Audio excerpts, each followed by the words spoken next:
transformation de soi. En fait, ce désir de se transformer,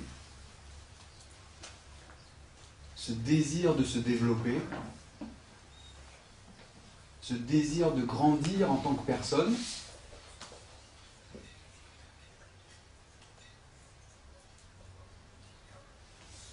est quelque chose que chacun de nous porte en soi.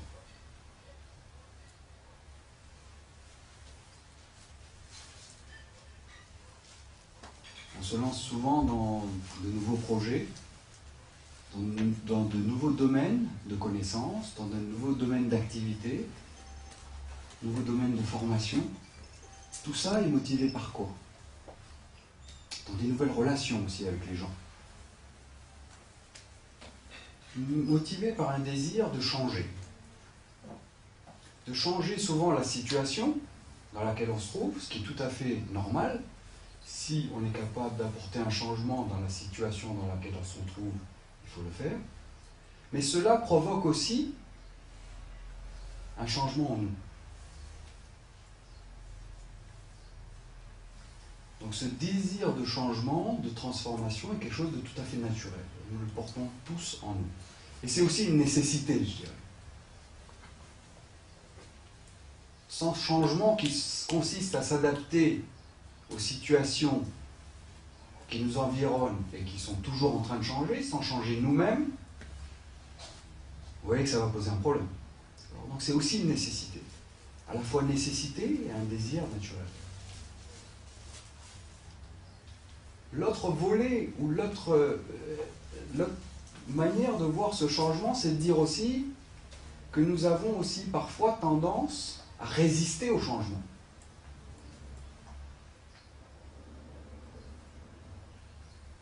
Pourquoi?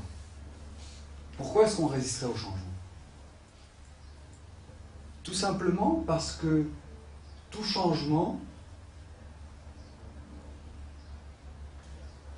va provoquer, va entraîner, ou va me mettre dans des situations qui sont en dehors du connu, en dehors de ma zone de confort, en dehors de mes repères familiers.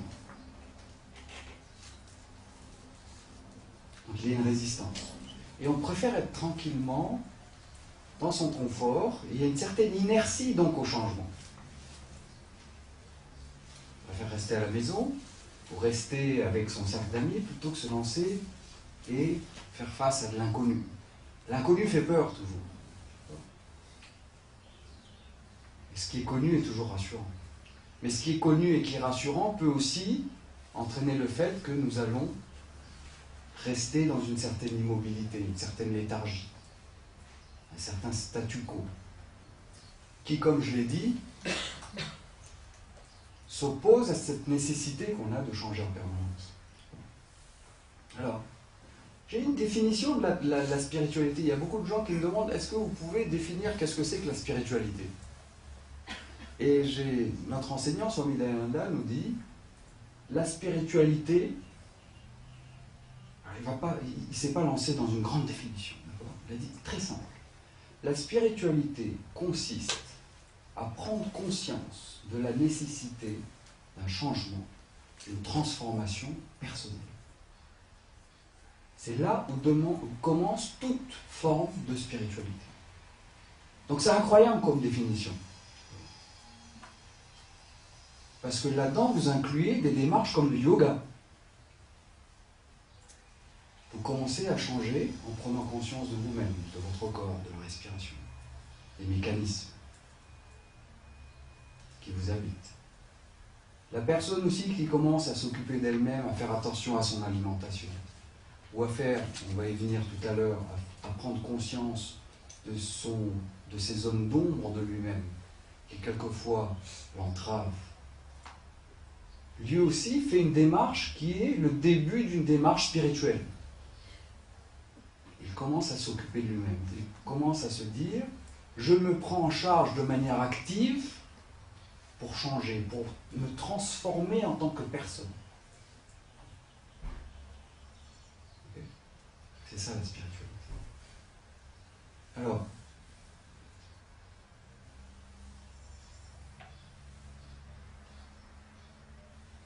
Le lien maintenant entre transformation personnelle, transformation de soi et connaissance. Quel est le lien? Ce qui se passe, c'est que de manière générale, toute transformation de soi repose sur un élargissement de notre cadre, un élargissement de notre système de référence.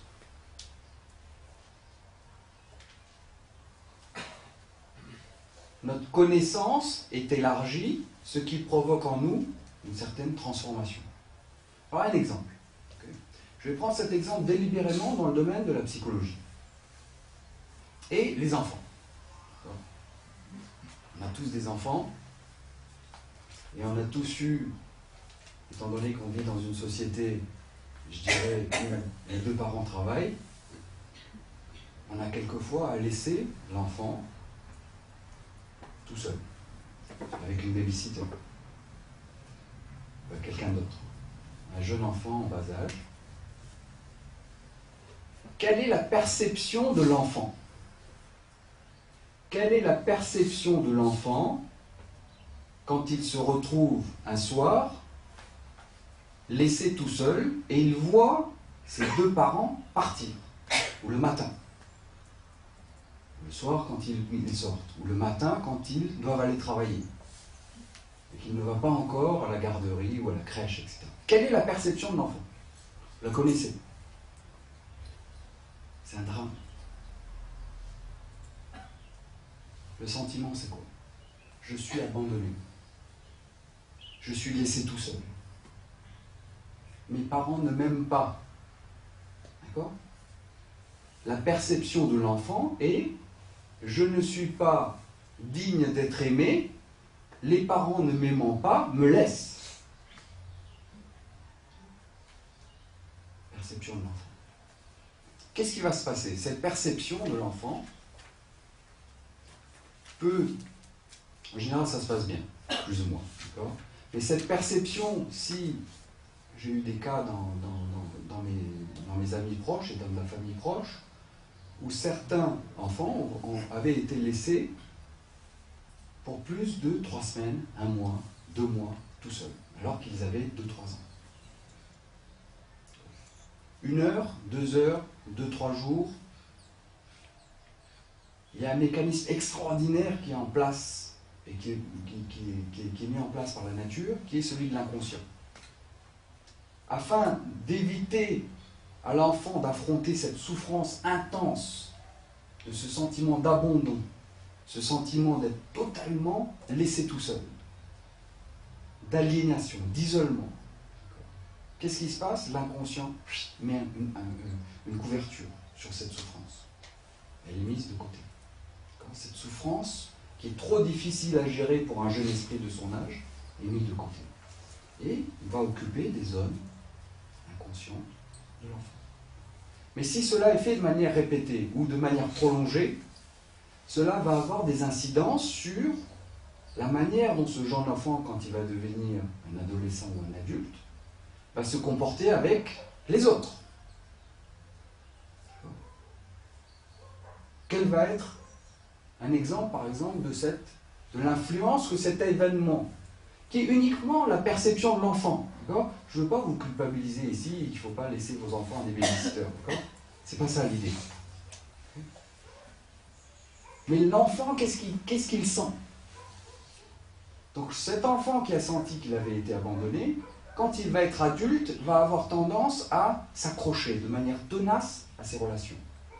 Ça va être avec son épouse, son époux, ses enfants, ses amis, ses collègues, s'accrocher par peur d'être abandonné. La peur qui l'habite, c'est quoi? C'est cette peur de l'enfant qui est en lui, et qui est « j'ai peur d'être abandonné ».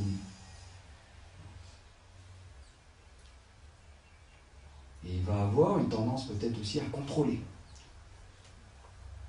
Parce que peur de l'abandon, ça veut dire, si je ne contrôle pas les relations et les gens avec qui je suis, il risque de partir et de me laisser. Alors, maintenant, ce jeune adulte qui a ses problèmes, dans ses relations avec ses collègues, avec ses amis, etc., etc. Dû à cet événement-là, de son enfance. Dans quelles conditions il va pouvoir se transformer?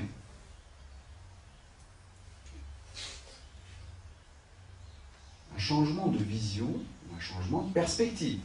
Il faut qu'il réadresse, il faut qu'il revisite, il faut qu'il revoie, ou il faut qu'il réinterprète ce qui s'est passé alors qu'il était enfant, en se disant, ça c'était la perception de l'enfant. En réalité, ce n'est pas que mes parents ne m'aiment plus ou ne m'aimaient pas.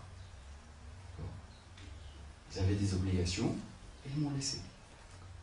Et pour revenir au cas de cette personne, donc, de mes amis proches, qui a été abandonnée qui a été laissée pendant 3 semaines ou 1 mois, c'était juste des obligations familiales et professionnelles qui étaient d'une certaine manière incontournables. Et l'enfant était trop jeune pour pouvoir voyager avec ses parents. Donc, revoir cet événement, revoir les choses avec une autre vision des choses. Ce qui provoquera une transformation du regard posé sur les choses. Voilà le lien dans le domaine de la psychologie entre transformation et connaissance. Maintenant, le Vedanta.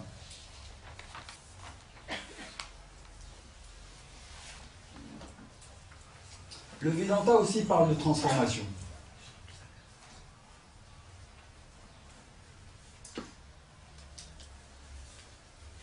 Le Vedanta aussi est une voie aussi de connaissance.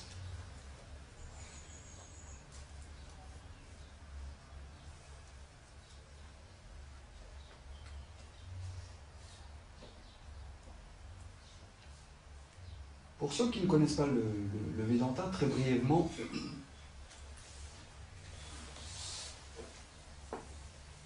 une définition.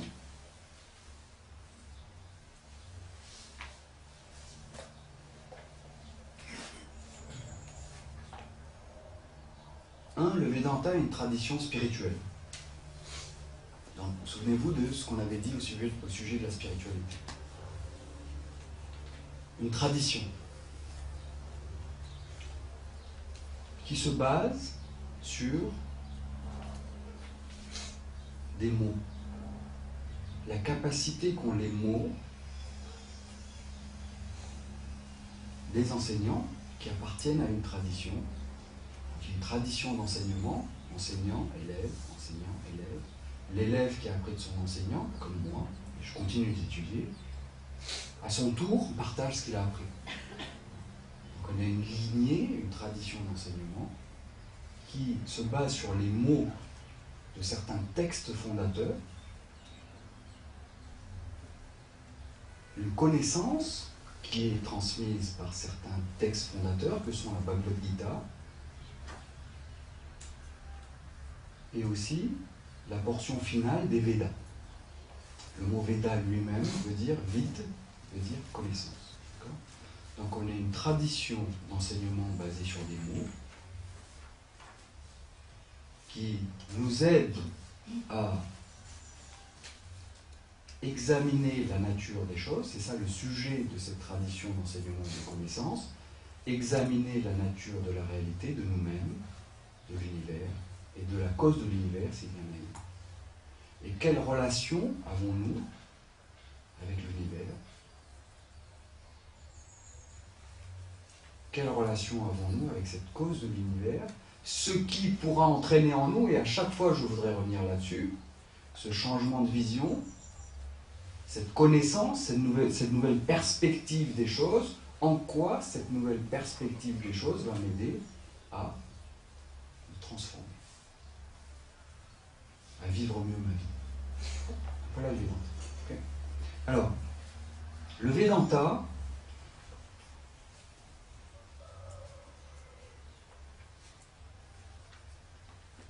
parle de transformation et de connaissance à 2 niveaux.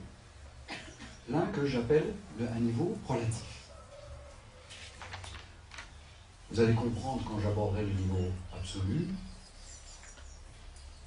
quelle est l'articulation entre ce relatif et cet absolu.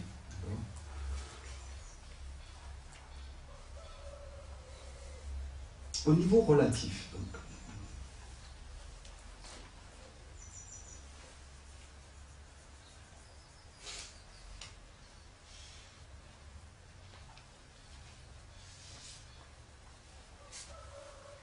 pour prolonger l'exemple de cet enfant et de sa peur de l'abandon,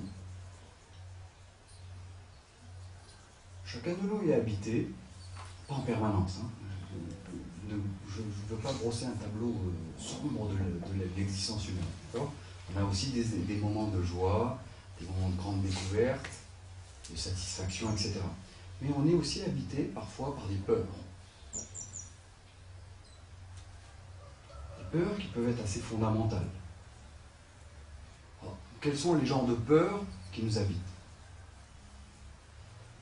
Donc j'ai dit, cette peur de l'abandon. On peut la raccrocher à une autre peur qui est cette peur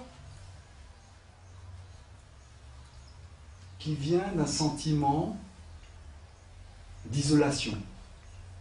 Je suis tout seul. Même si je suis entouré de gens, la société moderne fait que ces espaces de parole, ces espaces de chaleur, ces espaces d'échange qu'il y avait avant dans les villages, qu'il y avait avant dans ces familles élargies, sont en train de subir, je dirais, l'impact de cette globalisation, de cette modernité, de cette société qui nous impose de plus en plus de réussir. Ce culte de la performance, etc. Donc toute l'énergie que nous avons est en général dirigée vers ce travail, niveau professionnel, ce qui est bien, d'accord? Mais se double à ça le fait que nous avons le sentiment d'être de plus en plus isolés par rapport au reste. Si vous voyez j'ai habité quelques années à Paris, 25 ans à Paris. Certains d'entre vous aussi doivent connaître la vie telle qu'elle est dans les grandes villes.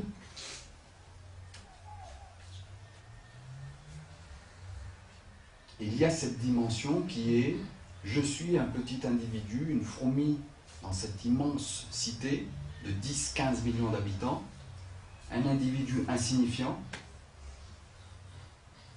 anonyme, isolé du reste, inscrit dans une existence mécanique, sans sens, ou sans peu de sens, vide. » Donc tout ça, c'est des peurs que nous avons. Nous avons la peur du vide. Nous avons la peur de la perte de sens. Nous avons la peur d'une existence mécanique. Nous avons la peur de nous trouver dans des situations où nous sommes un face à une multitude. Et une multitude qui parfois peut être menaçante. Et des forces qui ne sont pas juste des gens, mais des forces financières aussi. La crise financière a un impact profond et ne fait qu'alimenter ces peurs.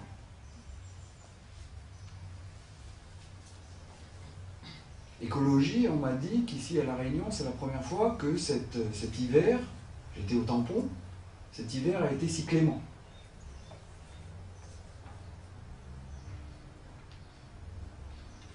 Donc crise financière, nous sommes aussi l'objet d'impact à un niveau global, et d'impact qu'on ne maîtrise pas, d'impact sur lesquels on n'a aucune prise. Alors, comment est-ce que le Vedanta peut nous aider à gérer cela, à mieux affronter ces peurs, à nous libérer de ces peurs?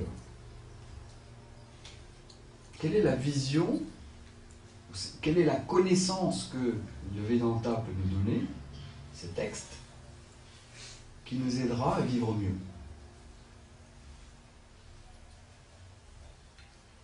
Alors, je vais vous donner deux exemples. Je voudrais, sur ce niveau qui est celui de la transformation relative de la personne et des connaissances qui vont induire cette transformation relative, vous donner deux exemples. Un, et qui est celui du fait de l'interconnexion de toute chose. Tout est relié. Nous ne sommes pas un individu, nous ne sommes pas des individus séparés du reste du monde. Que nous le voulions ou non, nous sommes connectés à l'ensemble de l'univers, à l'ensemble de la société, à l'ensemble de tout ce qui se passe autour de nous. C'est ce que j'ai dit d'ailleurs en parlant de cette crise financière, de ces catastrophes écologiques, etc., ces changements climatiques. Alors, on peut se poser la question, ok, je suis interconnecté, mais ça ne fait que rajouter à mon insécurité, en fait. Quand je vois la puissance de ces forces, de tout ce qui peut arriver sur lequel je n'ai aucun contrôle, le fait que tout ça soit interconnecté n'améliore pas, je dirais, la manière dont je vais vivre tout ça. C'est pour ça qu'il y a une dimension ici qu'il faut rajouter. Et cette dimension,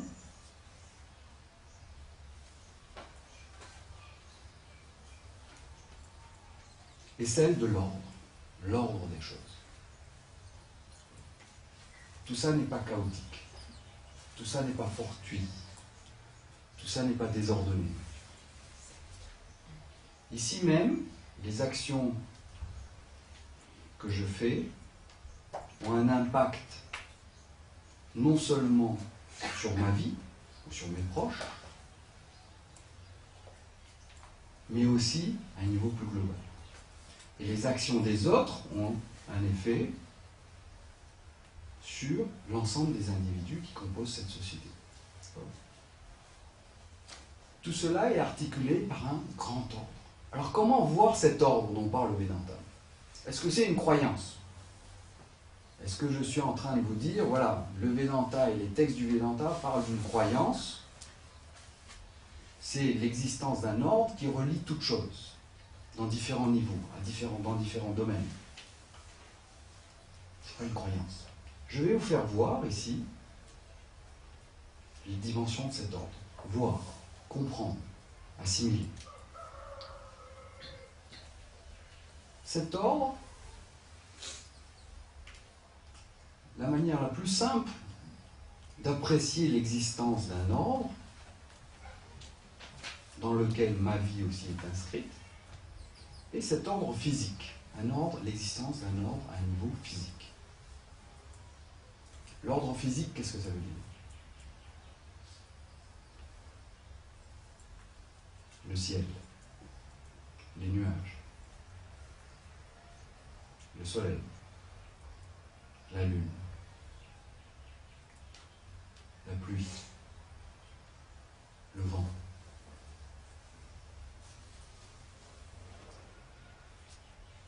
L'ensemble de ces phénomènes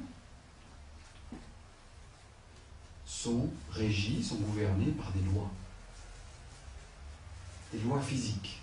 Qu'est-ce qui fait que notre planète, la Terre, a ce satellite qui est la Lune et s'inscrit dans un système solaire? Il y a des lois qui gouvernent ce mouvement ordonné des planètes, de toutes ces planètes autour du Soleil. Le système solaire lui-même n'est qu'un des systèmes qui existent dans cette Voie lactée. Notre galaxie, la galaxie, notre maison, si on devait la définir dans une perspective qui est de celle de cet univers, donc une perspective qui est plus élargie par rapport à la perspective de j'habite une maison 10 chemins cousins à la Saline des Hauts.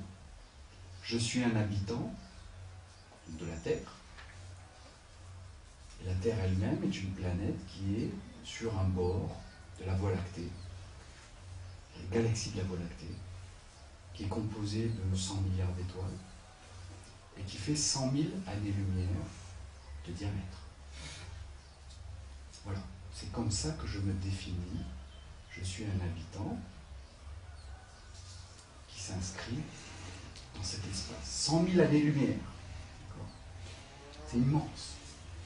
C'est la distance, une distance que va parcourir la lumière à une vitesse de 300 000 km par seconde pendant 100 000 ans. Donc pendant 100 000 ans, la lumière va parcourir une certaine distance à 300 000 km par seconde. Ça, c'est le diamètre de notre maison, de la Voie lactée. Et imaginez l'ensemble des lois qui gouvernent tout ce mouvement des étoiles. Ce mouvement est la formation de ces étoiles à neutrons, de ces pulsars, de ces neutrinos. L'émergence de ces planètes. La Terre a émergé au sein de l'univers il y a 4,5 milliards d'années. 4,5 milliards d'années, la planète Terre, nous sommes, est émergée. Suite à quoi? L'action, certaines causes à effet. Que décrit la physique? Le grand récit de l'univers, vous avez entendu parler de cette expression, le grand récit de l'univers. Donc, vous pouvez lire des ouvrages de personnes, des astrophysiciens comme Hubert Reeves. Il y a un Vietnamien qui est très bien aussi, Trinh Truan. Excusez-moi, je ne suis pas sûr de prononcer correctement, mais un astrophysicien qui est très bien, qui parle de ce grand récit de l'univers et qui nous fait vraiment voir, avec tous les acquis de la science moderne, de quelle manière cet univers est ordonné. Il y a une présence d'un ordre physique. J'avais parlé du Soleil pendant l'une de mes précédentes conférences. Le Soleil qui a 8 minutes année-lumière. 8 minutes lumière, pardon. 8 minutes lumière. 120 millions de kilomètres seulement. Uniquement 120 millions de kilomètres. C'est tout petit, c'est insignifiant. 8 minutes lumière, c'est rien. Donc la distance qui nous sépare du Soleil, 120 millions de kilomètres, c'est donc la distance que met la lumière du Soleil pour nous parvenir à une vitesse de 300 000 km/s en 8 minutes. C'est rien, tout proche. Mais imaginez les lois qui font que cette énergie qui provient du Soleil, l'impact qu'elle a sur la vie sur la Terre. Et les constantes qui font, toutes ces constantes qui font que la vie est possible. Si cette distance entre le Soleil et la Terre était variée tant soit peu, de quelques secondes-lumière, je dirais, la vie ne serait pas possible. Il ferait soit trop chaud, ce serait un désert comme sur d'autres planètes du système solaire, soit il fera trop froid. Ça serait soit une planète gazeuse, soit une planète qui serait gelée, à des moins 200 degrés, moins 150 degrés. L'ordre physique. Il y a un ordre physique. Et cet ordre physique, ce n'est pas uniquement quelque chose de reculé qui se passe aux confins des étoiles. D'accord? Cet ordre physique fait que ce bouchon tombe. C'est ici même cet ordre physique.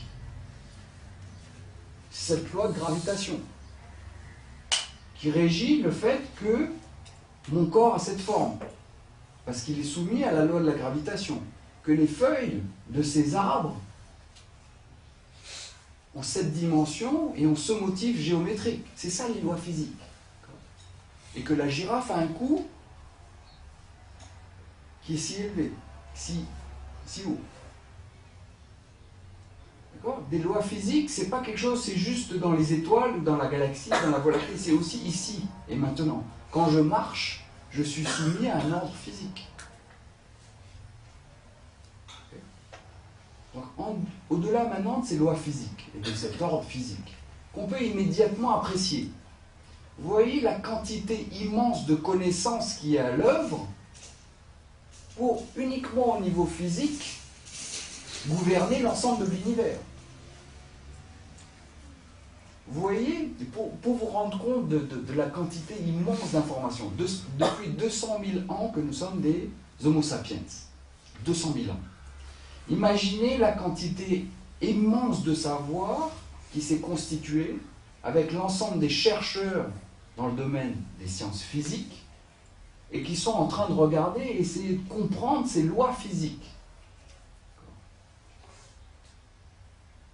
Des astrophysiciens à la physique quantique, à la géologie, etc. etc. C'est ça, voilà. Tout est gouverné par un ordre physique. Il y a de la connaissance partout. Partout.